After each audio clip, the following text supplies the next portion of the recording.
Aceh tidak boleh lagi terulang cara-cara kekerasan karena akan menimbulkan trauma bagi masyarakat. Sudarlun, Kepolisian Daerah Polda Aceh menggelar salat subuh berjamaah, tausiah dan zikir akbar dalam rangka Pilkada Damai 2017 di Mapolda Aceh Sabtu pagi. Bapak Ibu sekalian, sekali lagi mari kita jaga hasil Pilkada ini nantinya, tahapan-tahapan yang masih kritis. Modal terpenting bagi bangsa Indonesia, bagi masyarakat Aceh adalah kebersamaan. Kita melihat bahwa betapa kayanya Aceh dengan segenap sumber alamnya.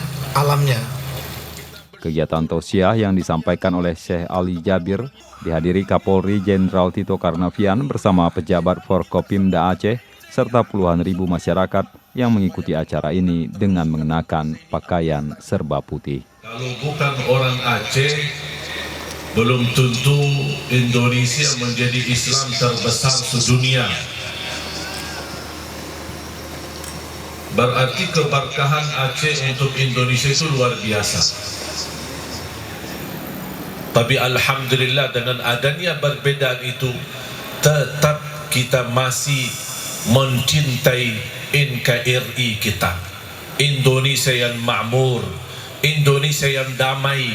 Khususnya Aceh ini sebenarnya bukan mendapatkan perhatian pemerintah pusat, bahkan mendapatkan perhatian dari guru-guru kami dari Madinah.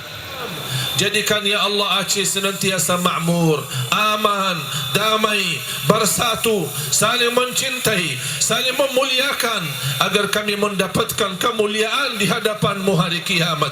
Birahmatika ya arhamar rahimin.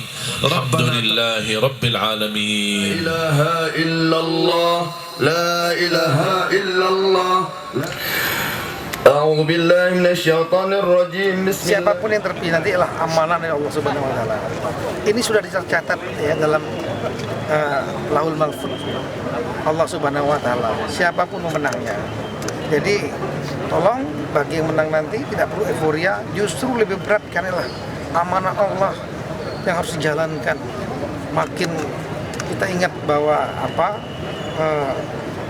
kata ulama-ulama, seorang pemimpin yang baik ya, dia akan mendapatkan pahala yang banyak.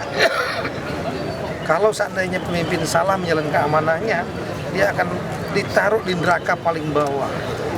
Nah, jadi ini dari Banda Aceh, Budi Fatria, Serambion TV. Bukan hanya